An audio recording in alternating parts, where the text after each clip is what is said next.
పవన్ కళ్యాణ్ తెలంగాణ ప్రజలకు వ్యతిరేకంగా మాట్లాడారంటూ ఆరోపించారు మాజీ మంత్రి జగదీష్ రెడ్డి.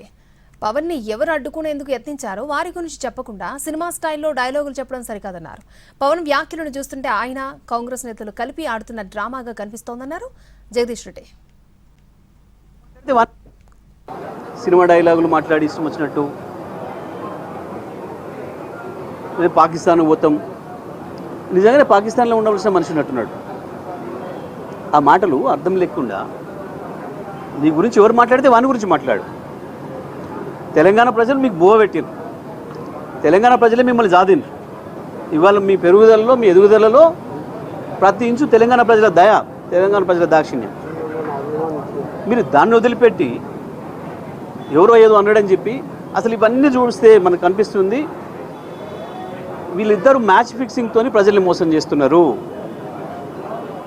కాంగ్రెస్ పార్టీ పవన్ ఇద్దరు కలిసి ప్రజా సమస్యల్ని పక్కదారి పట్టించే పద్ధతుల్లో తెలంగాణ ప్రజల్ని మోసం చేయడం కొరకు ఆడుతున్న డ్రామాలు తప్ప ఇంకోటి కనబడతలేవు మాకు ఇందులో.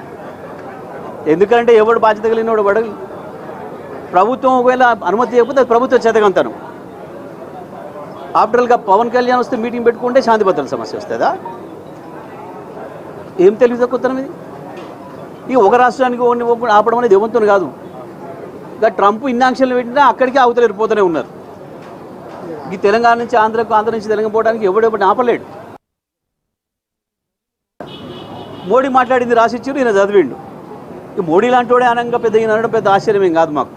కానీ నేను ఇది చేస్తా, అది చేస్తా, ఎందుకు పీకుతా, ఈకుతా, నరుకుతా అని పిచ్చి మాటలు బంద్ చేసుకోవాలి ఎవరైనా రాజకీయాలలో. ఎవరిని ఎవడు పీకలేడు, ఎవరిని ఎవడు ఆపలేడు, ఎవరిని నడపలేడు. అందరిని భవిష్యత్తులు నిర్ణయించేది ప్రజలు. అందరూ తలరాత రాసేది పొలిటికల్ లీడర్లది ప్రజలు, పార్టీలది తలరాతలు రాసేది ప్రజలు.